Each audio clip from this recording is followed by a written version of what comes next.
So in this video, we will discuss about your transposition. So transposition, as we know, we'll discuss about your transposable elements. So transposable elements जिन्हें मैं और क्या बोलता हूँ आपके jumping genes, ठीक है ना? Transposable elements are also known as jumping genes. So in this, we'll discuss about transposable elements in humans. But before that, we'll discuss about two modes of transposition. कौन कौन से दो मोड होते हैं transposition के? Two modes of transposition. So one is known as your replicative mode of transposition and one is conservative mode. एक आपका conservative होता है और दूसरा मोड कौन सा होता है आपका रेप्लिकेटिव मोड.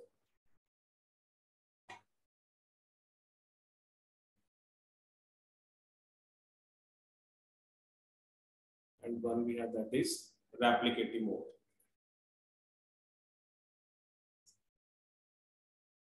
So basically जो आपका कंजर्वेटिव होता है उसे हम बोलते हैं आपका that is cut and paste. Cut and paste. और बेसिकली जो आपका रेप्लिकेटिव होता है उसे हम बोलते हैं आपका copy and paste. Copy and paste, ठीक है. तो दोनों में डिफरेंस अभी हम पढ़ेंगे कि जो दो मोड ऑफ ट्रांसपोजिशन है दोनों में क्या डिफरेंस होता है, ठीक है. जैसे मान लो मैंने आपको कहा कि मान लो एक डीएनए है, ठीक है ना. जैसे मान लो मैंने ये शो किया कि ये डीएनए है, ठीक है. और बीच में मैंने मान लो मैंने ये आपका ये ट्रांसपोजोन शो कर दिया, ठीक है. This is a transposable element which can move from one part of genome to another, ठीक है. अब एक तो क्या होता है जैसे जो ट्रांसपोजेज है दैट इज द एंजाइम जो कट करता है.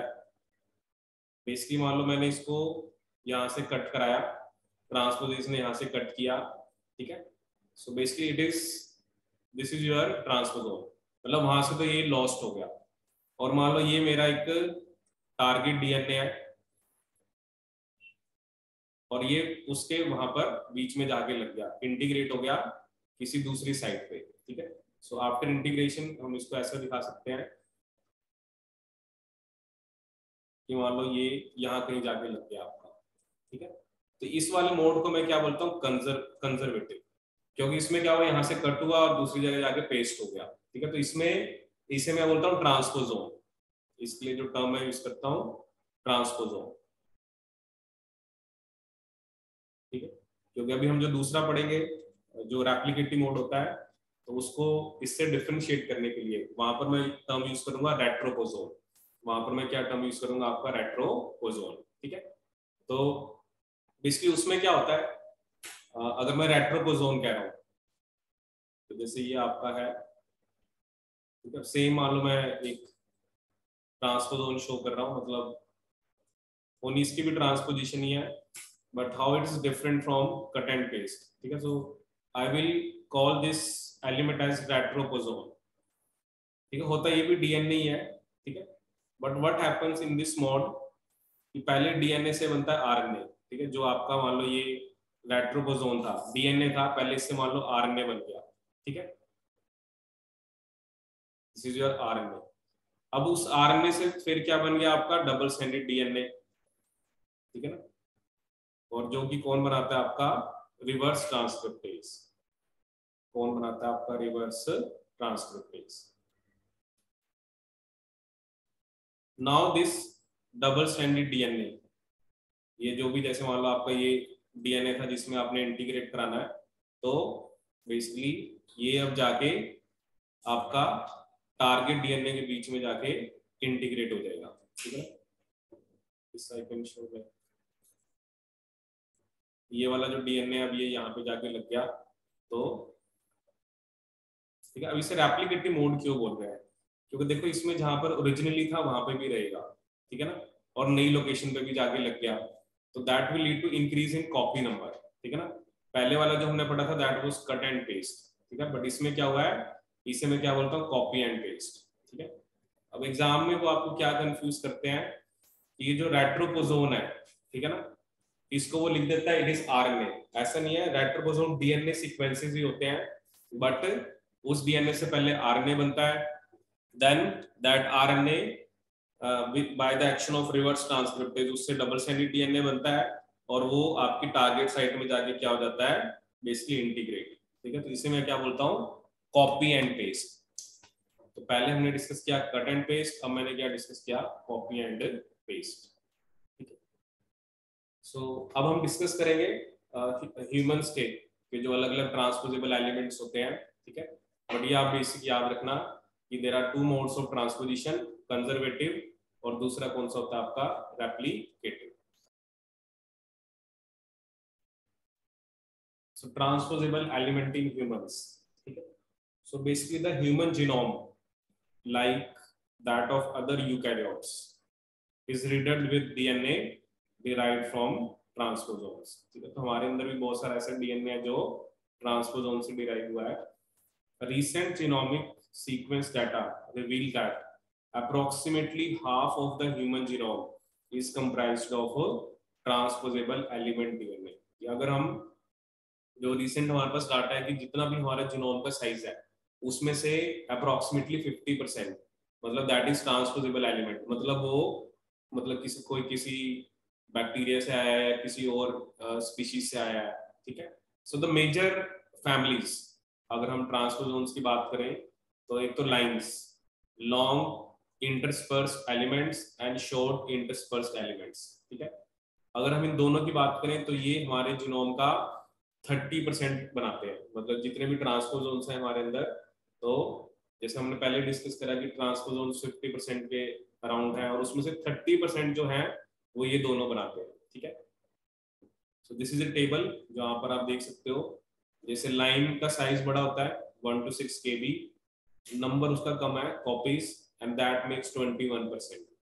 साइंस उनका लेंथ साइज कम है but there copy number is high and they make 13%, ठीक है। तो आप यहाँ पे देख सकते हो कि ये दोनों ही आपका 34%, तो ये दोनों ही बना रहे हैं 34%, ठीक है। बाकी और भी एलिमेंट्स हैं जो आप यहाँ पे देख रहे हो, LTR एलिमेंट्स होते हैं, long terminal repeats, DNA elements and unclassified, ठीक है। तो बेसिकली जब भी हम ह्यूमन ट्रांसपोजोन्स की बात करें तो पहले हमारे दिमाग में लाइंस और साइंस आते हैं, ठीक है, LINEs and SINEs. So basically जैसे यहाँ बता रखा है कि बाकी elements 1% of the human genome, there is about 40 to 50 times more transposable element DNA in human genome than DNA in functional genes। मतलब हमारी जो फंक्शनल जीन्स, मतलब वो जो हमारे प्रोडक्ट्स बनाती हैं, जो हमारी जिनकी ट्रांसक्रिप्शन होती है, ट्रांसलेशन होती है, तो वो क्या कह रहे हैं कि 40 to 50 टाइम्स ज्यादा ट्रांसपोजेबल एलिमेंट DNA है, ठीक है। क्योंकि हम ये कहते भी हैं less than 2% of human genome encode for proteins, ठीक है। फिर वो कह रहा है कि although most human transposons appear to be inactive, they are not active, ठीक है। but the potential mobility and mutagenic effects of transposable elements have far-reaching implications for human genetics, as can be seen in a recent example of a transposon caught in the act, ठीक है। तो यहाँ पर क्या कर रहा है, the case involves a male child with hemophilia। यहाँ पर हम एक पर्टिकुलर डिजीज की बात करें, haemophilia which is X-linked recessive। तो देखो उसने क्या देखा, तो हीमोफीलिया ए होता है, उसमें क्लॉटिंग फैक्टर 8 में प्रॉब्लम होती है, ठीक है। तो this is scientist had Kazazian and his colleagues found that lines inserted at 2 points within the gene, ठीक है।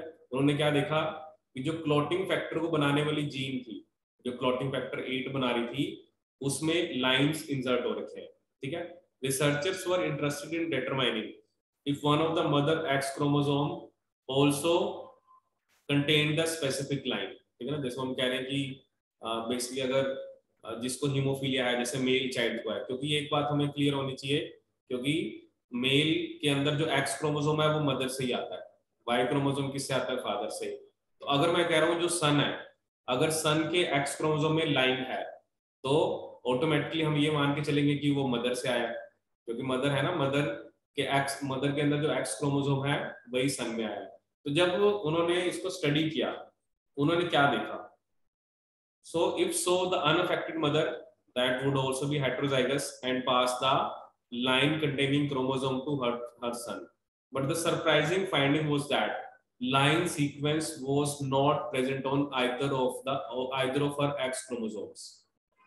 मतलब X क्रोमोसोम जो था, जो बेसिकली आपका सन का था, उसमें आपको लाइन एलिमेंट देखने को मिल रहा है। मैं कह रहा हूँ इसमें लाइन है, ठीक है।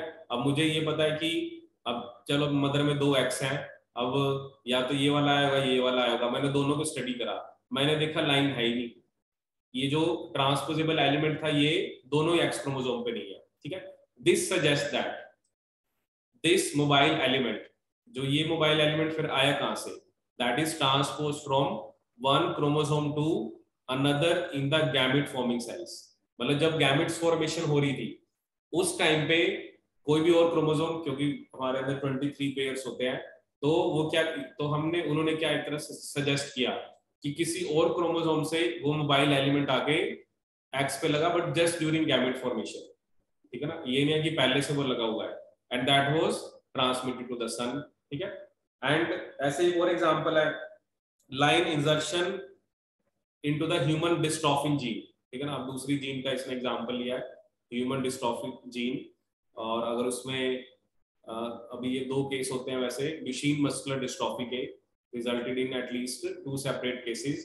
इन वन केस जो ट्रांसपोजोन था वो एक पर्टिकुलर एक्सोन में जाके लगा 48 में, और दूसरे केस में एक्सोन 44 में, both leading to frame shift mutation and premature termination of translation of the dystrophin protein.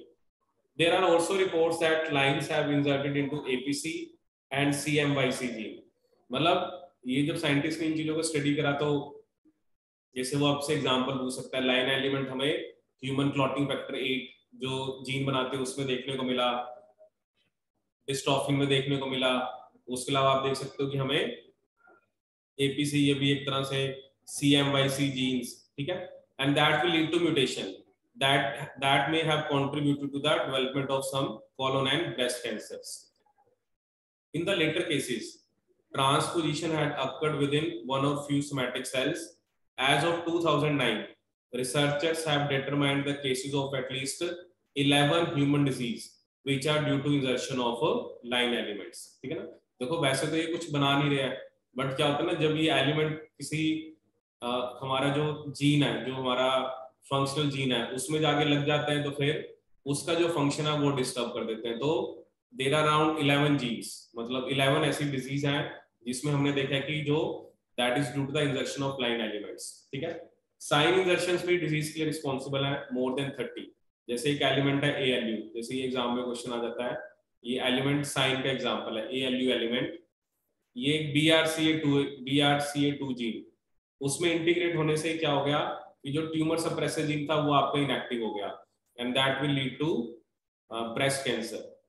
Other genes have also been mutated by ALU integration, that is factor 9। अब जैसे देखो ये एक मेजर डिफरेंस आपको देखने को मिला, लाइन एलिमेंट जो फैक्टर 8 वाली जीन में लगता है, साइन एलिमेंट जो है वो फैक्टर 9 वाली जीन में लगता है, and CHE gene that lead to a cholinesteremia and NF1 gene leading to neurofibromatosis, ठीक है।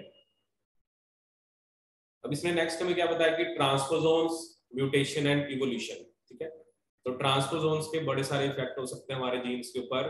ट्रांसपोजोन हमारा जो बेसिकली जीन है, अगर उसमें लगने से उसका फंक्शन डिसरप्ट हो सकता है, ठीक है। उसमें जो भी प्रीमेच्योर टर्मिनेशन ऑफ और ट्रांसलेशन ऑफ द mRNA, ठीक है। तो मतलब क्योंकि वो डिपेंड करता है ना कहाँ पे जाके लग रहा है, तो अगर वो रेगुलेटरी रीजन में लग रहा है तो मे बी जो भी आपका जीन है उसकी ट्रांसक्रिप्शन पे अफेक्ट कर सकता है। जीन के विद इन जाके लग रहा है तो it may will be going to affect the transcription of that particular DNA, ठीक है। फिर यहाँ पर उसने हमें बताया कि वही जो मैंने आपको बताया कि प्रमोटर्स, कि जो ट्रांसपोजेबल एलिमेंट होते हैं उनके अपने प्रमोटर, एनहांसर, स्प्लाइस साइट्स होते हैं, पॉलीएडिनिलेशन सिग्नल होते हैं।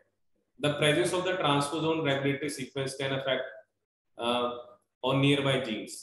The insertion of a transposon जिसमें polyadenylation या transcription terminal signal है into gene intron may bring about termination of gene transcription with in the ट्रांसपोजोन। मतलब ये अलग अलग चीजें बता रहा है कि जैसे नॉर्मल हम जो डीएनए की बात करते हैं उसमें प्रमोटर होते हैं, एनहांसर होते हैं, उसमें स्प्लाइस साइट्स होती हैं, पॉली साइट्स होते हैं, तो वो कह रहा है इन ट्रांसपोजोन्स के अंदर भी ये सब कुछ होता है। तो अब ये डिपेंड करता है कहाँ पे जाके लग रहा है, तो that will be going to affect the gene function. In addition it can cause aberrant splicing of RNA transcribed from gene, ठीक है। Insertion of transposon into the gene transcription regulatory region may disrupt the gene normal regulation, क्योंकि regulatory reason में जाके लग गया तो क्या पता जीन जैसे पहले एक्सप्रेस कर रही थी, मतलब अब उसके एक्सप्रेशन में फर्क पड़ सकता है कि क्या पता एक्सप्रेशन इंक्रीज भी हो सकती है, डिक्रीज भी हो सकती है, ठीक है। So the presence of 2 or more identical transposons in A genome creates the potential for recombination, कि अगर मतलब basically 2 or more identical transposons है तो फिर उसमें आपको क्या देखने को मिल सकता है, रिकॉम्बिनेशन, जिससे फिर duplication, deletion, insertion, chromosomal translocation और ये सब जो भी प्रॉब्लम्स होंगी या ये सब जो भी अबनॉर्मल चीजें हो रही हैं, and that will bring about phenotypic change और डिजीज, ठीक है। New germline transpositions are estimated to occur once in every 50 to 100 human births. Most of these do not cause any disease or change in phenotype, but however it is thought that about 0.2% of the detectable human mutations may be due to the transposon insertions, ठीक है ना। Mutation में हम सिर्फ ये ना मान के चले कि डीएनए का सीक्वेंस हमेशा बदलता है या कोई चीज डिलीट होती है, इवन ट्रांसपोजिशन जो है, ट्रांसपोजोन अगर किसी भी जीन में आके लग जाता है या उसके रेगुलेटरी रीजन में आके लग जाता है तो दैट इज आल्सो म्यूटेशन, ठीक है। Other organisms appear to suffer more damage due to transposition.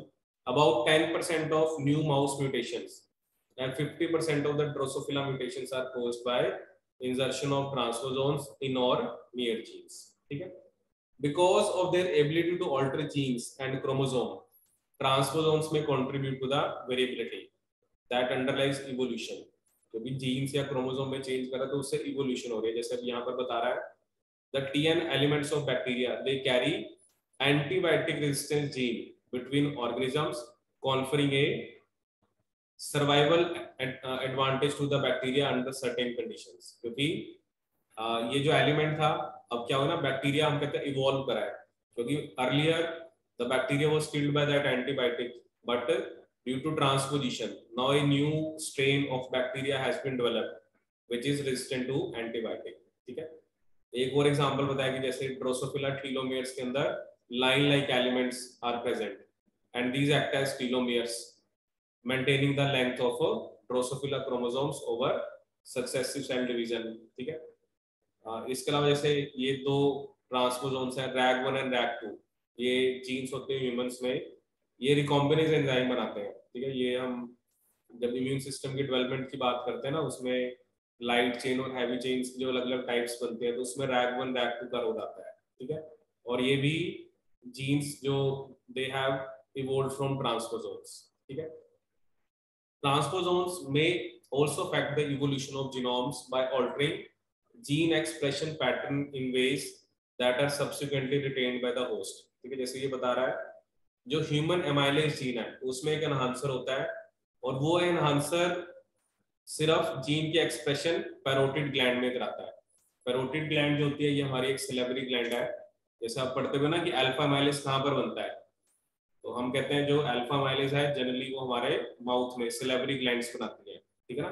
क्योंकि आप ये मान के चलो कि जो जीन है वो तो हर एक सेल में है जो भी, क्योंकि हम कहते हैं ना अगर हमारा जो डीएनए है क्योंकि हम एक ही सेल से बने हैं तो each and every cell of human body contain the same DNA, ठीक है, अनटिल और अनलेस कोई म्यूटेशन हो जाए, ठीक है। बट जैसे वो बता रहे कि एमाइलेज जीन में एक एनहांसर एलिमेंट है, तो क्योंकि एनहांसर एलिमेंट जो है वो सिर्फ किसमें कह रहा है तो वो सिर्फ पैरोटिड ग्लैंड में एक्सप्रेशन करा रहा है, और उसने ये कहा कि ये जो एनहांसर एलिमेंट है ये ट्रांसपोजोन सीक्वेंस से इवॉल्व हुआ है and were inserted into the gene regulatory region early in primate evolution, ठीक है। Other examples of gene expression patterns that are affected by presence of transposon sequences are T cell specific expression of CD8, जैसे हम पढ़ते हैं ना कि T cytotoxic cell होते हैं वो CD8 होते हैं, और placenta specific expression of leptin and CYP19 genes. ये जनरली उसने कुछ एग्जांपल दिया है कि इवोल्यूशन के टाइम पे ये जो बेसिकली कुछ जीन्स के एक्सप्रेशन आपको कुछ सेल्स में देखने को मिल रही है और कुछ सेल्स में नहीं देखने को मिल रही, तो उसके पीछे उन्होंने रीजन दिया कि कोई ना कोई ट्रांसपोजेबल एलिमेंट है, ठीक है। जैसे मान लो मैं आपको एग्जांपल दूं, मान लो मैंने कह दिया ये जीन है, ठीक है, ये जीन मेरे हर सेल में है, लीवर में है, हार्ट में है, किडनी में है, ठीक है, बट वो कह रहे हैं डेवलपमेंट के टाइम पे मान लो इसमें ना एक ट्रांसपोजेबल एलिमेंट इसके आगे आगे लग गया, उसको मान लो मैं क्या बोल रहा हूँ, एनहांसर। तो ये जो ट्रांसपोजेबल एलिमेंट है, अब ये बेसिकली जीनोम में जहां पे जाके लगा, क्योंकि जहां पर ये एनहांसर है उसके आगे ही जीन की एक्सप्रेशन हो रही है, तो जिसके आगे एनहांसर नहीं है वहां पे जीन की एक्सप्रेशन नहीं हो रही है, ठीक है। तो ट्रांसपोजेबल एलिमेंट्स ने इवोल्यूशन की उसमें भी बेसिकली आपका कंट्रीब्यूट किया कि ट्रांसपोजेबल ड्यूरिंग इवोल्यूशन जीनोम का पार्ट एक जो जीनोम का जो डीएनए आपका वो एक पार्ट से दूसरे पार्ट में जाता रहा। अब वही ना, दोनों टाइप के कॉन्सिक्वेंस हो सकते हैं, पॉजिटिव भी नेगेटिव भी, क्योंकि नेगेटिव कॉन्सिक्वेंस वही है कि जो जीन सर्वाइवल के लिए जरूरी था या नॉर्मल फंक्शनिंग के लिए रिस्पॉन्सिबल था, अगर उसमें ट्रांसपोजेबल एलिमेंट लग के उसको इंटरप्ट कर रहा है, उसको डिसरप्ट कर रहा है, तो फिर that will be going to affect the basically that organism, ठीक है। और बेसिकली बेनिफिशियल भी हो सकता है अगर वो कोई जीन मान लो पहले एक्सप्रेस नहीं कर रही, उसके एक्सप्रेशन को वो कराना स्टार्ट कर दे, या दूसरी साइड हम ये भी कह सकते हैं कि उस जीन की एक्सप्रेशन आपकी ज्यादा होने लग जाए, ठीक है। सो ट्रांसपोजोन्स, म्यूटेशंस एंड इवोल्यूशन।